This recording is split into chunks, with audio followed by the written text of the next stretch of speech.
a kitchen knife inspired by a Congolese dagger, a first of its kind Gyuto in a whole new signature series by a UK knifesmith. The kitchen knife Menelik Ekani sent us is truly unique and beyond anything I've ever held before in the kitchen. I mean, it has twin choils. A Cameroonian West African blacksmith living and working in the UK, making a Gyuto inspired by a Congolese dagger from an African smithing book called Striking Iron. I mean, what more of an interesting punchline do you need? First, let's have him introduce himself and talk about what he sent us. Then, we'll unbox his signature series Gyuto, put it to the test, and review the whole package. Take it away, Menelik. Hey Frankie, it's an honor to be on your channel. And for those watching, my name is Menelik Ekani. I've been a blacksmith for the last 3 to 4 years. And before that, I started through Japanese swordsmanship Kenjutsu, later becoming a professional knife sharpener, specializing with kitchen knives and swords. So that is really the foundation of my learning. And what defines my work is often combining those influences as well as my own African culture, taking shapes that inspire me and usually have a story to them. And what I'll be sending you right now will be the first knife in my signature set. That will be my 21 centimeter Gyuto. There are 3 shapes in this set: the kiri, the small santoku, and of course this blade. And the things that define this signature set will be that this is 26C3 high carbon steel, water quenched, and it has a hamon. As well as that, there is this very defining twin choil. I'm really eager to see what you think, Frankie, and I can't wait to get your feedback on that. As far as where you guys can find me, my website is menelikekani.com. I also have 2 Instagram accounts. One is general, my steel work, that will be Menelik Ekani. Then I've got Ekani Sharp Art, specifically for blades. Catch you later. I am really pumped to show you the knife. But first, Menelik didn't mention a few things about himself I think are really interesting. You know, I like connecting with the smith as much as possible. It gives the knife that much more meaning. So as mentioned earlier, Menelik's roots are West African, Cameroonian, but his name is actually Ethiopian. That is because his mother is a Rastafarian.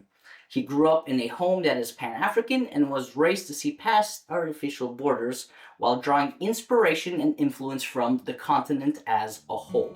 He uses this mentality from his culture and upbringing to have it reflect in his work. Now, I really want to share this with you because it's a really interesting and important life lesson. It doesn't matter what you show on camera, how cool a knife is. At the end of the day, we're all human, and the very existence of this channel isn't to show you just steel and wood. It is to shine light on the people that create these wonderful works of functional art. It is to connect you, a human being, to another human being. Of course, I do that by showing you something you're all interested in, like a cool kitchen knife, but please take the time to go support the craftsmen I talk about and anyone else. The world is better when it is united, peaceful, and collaborative. Now, I'll get off my soapbox and let's go unbox this wicked knife. Today, let's unbox with this Kiridashi I perfectly balanced on this cylindrical tube.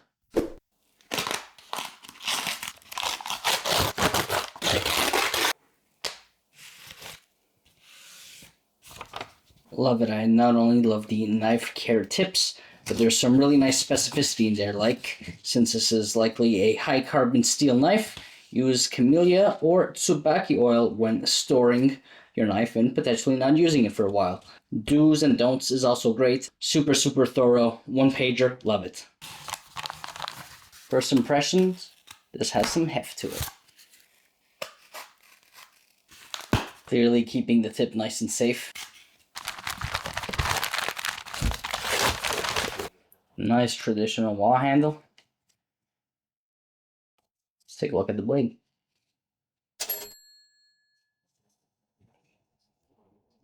Dang, that's pretty unique.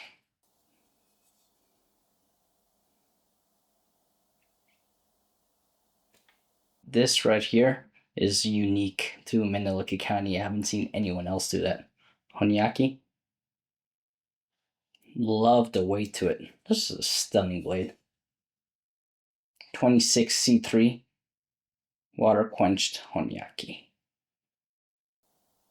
Nice handle construction.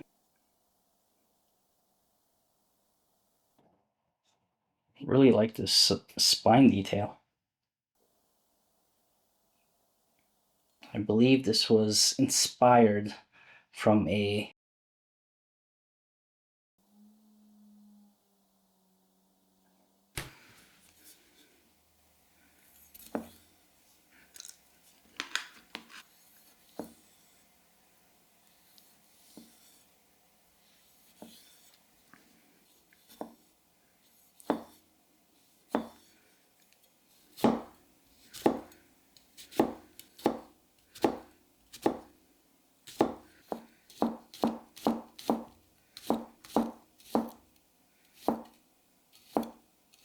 super nice polished edge, feels high grit. I'd say 3K and above likely.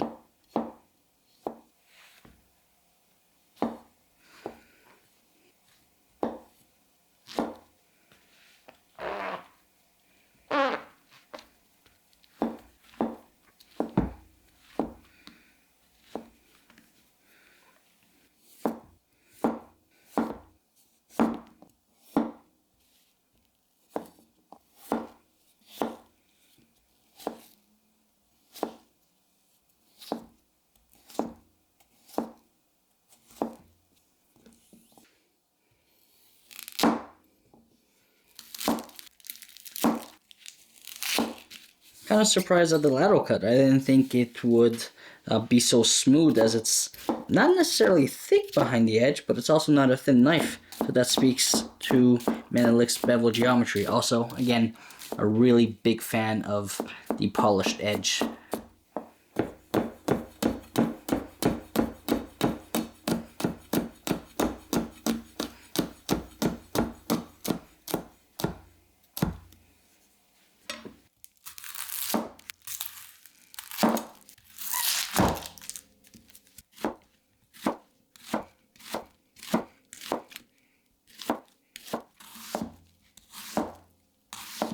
Easy work of this huge onion.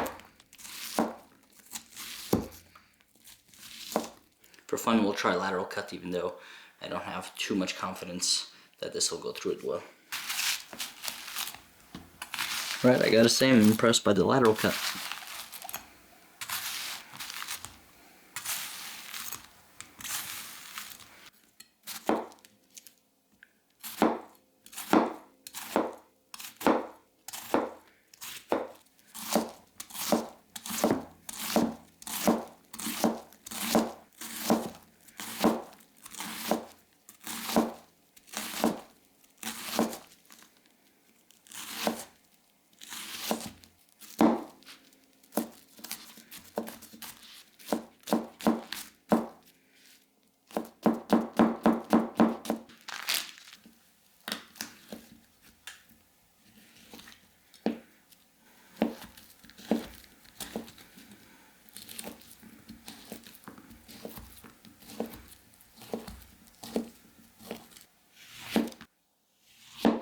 Super smooth cutting performance, nice polish, like the finish on the edge. Of course, when I have to press down and apply a lot of pressure, this groove does cause a bit of irritation, so I wonder if maybe it should just be moved further back.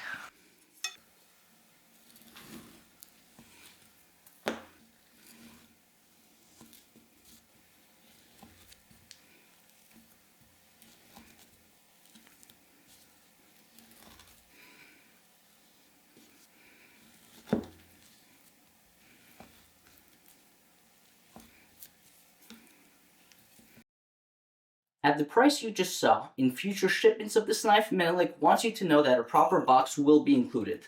He was still developing it before he sent me this knife, so keep that in mind.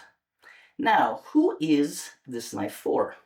I believe it is for people that care about stories, that want to support an emerging knifesmith but also still care about high-performing knives, who like the idea of a water-quenched Honyaki, which takes a great deal of skill to achieve and won't be afraid to put the knife to work, because this knife wants exactly that.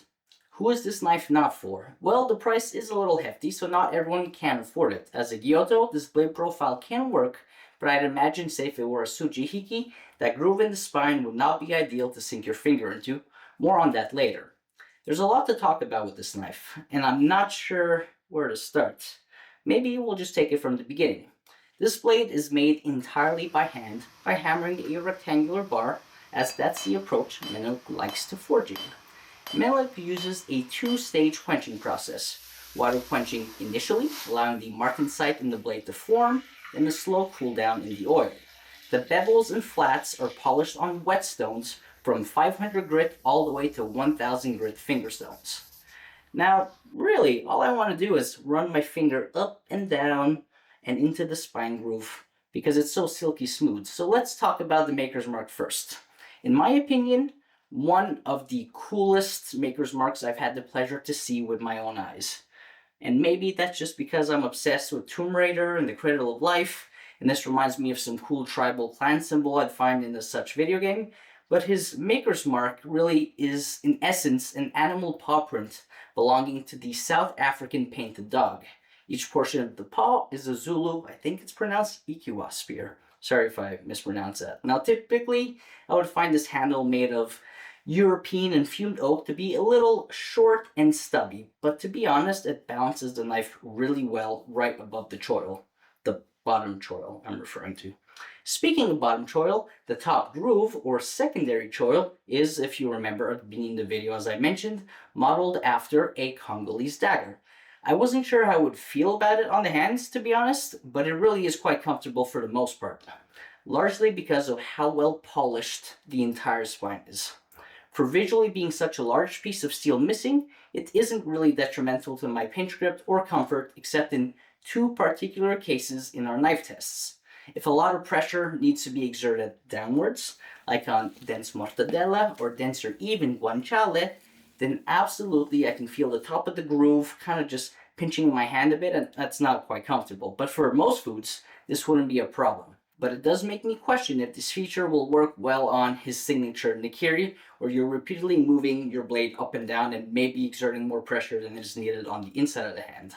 If anything, I hope when the Nikiri is done, I'd love for him to share some footage on his Instagram just to show that it isn't to worry, or if needed, make a necessary adjustment. One workaround is not to pinch grip the knife, but I honestly have no idea how to do that anymore. For those that don't pinch grip, then that won't even be an issue. Now, to be honest, if you ask me would I in my dreams ever thought to order a custom knife and ask for this feature, absolutely not. But given the story behind the double choil, the inspiration from the Congolese dagger, this feature takes on a whole new meaning for me. It's like, as an Italian, if you ask me, do you want a bowl of chicken Alfredo fettuccine? My answer would be, why the hell would I want that? When there's so many other well-known, stood the test of time, actually Italian pasta dishes out there. If you tell me it's because a chef invented it for Americans because they like chicken so much and it's easily accessible, so it was invented as a palate pleaser, that does slightly change things, and you might have piqued my curiosity to try it at least once. The spine of the knife is also really unique. I'm not even quite sure what to call this feature where it kind of just pinches from the flats to almost nothingness, perfectly rounded, but I do dig how different it is. Menelik did a nice job with the blade polish using finger stones. Hamon pops enough and has a nice contrast on this 26C3 spicy white water quenched Honyaki. It doesn't feel sloppy, and though I do appreciate super refined polishes, for a knife that is meant to be used, I don't know if that extra effort would be worthwhile, especially given that a higher grade polish affects the price point of this knife, and already at the current price, it's not going to be a knife for everybody. Now, the shape, in my opinion, is also unique. I know he calls it a Gyuto. In a lot of ways, I do agree. Then you add all these funky features like the double choil, what I'll call the pinched spine feature, and a knife that is pretty beefy in blade height, unlike a classic Gyuto. It has less of a steep height decline as you get to the tip. And then I scratch my head. But then I remember a famous Japanese knifesmith whose work also kind of reminds me of this blade profile. And I'm talking about none other than the legendary Sekai knifesmith Itsudoi. So yeah, call this a chef or Gyuto, which for lack of getting into the weeds too much are somewhat synonymous, with largely the big difference being the accompanying handle type and a slight change in blade profile, but I can accept that pill and just call this a Gyuto. Now let's talk about performance. A knife that has a nice weight to it, well balanced, and a secondary bevel sharpened to a high enough grit that it doesn't immediately pierce tomato skin, but smoothly slices an onion. I had guessed in my head that perhaps, given this fact, it was sharpened to 3K or above. Menelik later confirmed it was sharpened to 2K on the Naniwa Pro, so I wasn't too off, to be honest. I really think, given the heft of this knife, that a lateral cut through an onion wouldn't go as smooth as it did. But a reminder to not just think about the feel of the knife, but the bevel geometry, which was conducive to, honestly, easily making those lateral cuts in the onion. Overall, from garlic to potatoes, I really enjoyed using this knife. It reminded me of the feeling I get when I use my Takeshi Saji Rainbow Damascus Bunka. Feels solid, you know there's a knife in your hands, it's sturdy, and it's a well-made blade. Definitely not a laser, but also not really a workhorse. Something a little different, just like the whole rest of the build. I think this blade is so unique, and I dig the originality so much. Next time you'll see it, it might be on the knife bar behind me. Now, I know in developing the signature series, Menelik likely lost many blades to the demons of water quenching, the water quenching gods. But I'm impressed that he persevered and got to this point, because this is a truly unique, great performing knife, and I find this uniqueness to be truly stunning and an asset. I can't wait to see the other two knives in this signature series, and I can imagine an Akiri being super cool with this pinch spine double choil feature. I encourage you all to go give him a follow his journey through the series, follow his journey as a smith, because based on our conversation together, he has some cool things planned for the future, and the more encouragement we can show our fellow smiths, the more likely he is to succeed. Guys, if you like this content, please remember to give it a thumbs up, subscribe to the channel, and otherwise, thank you, Menelik. I'll see you in the next one.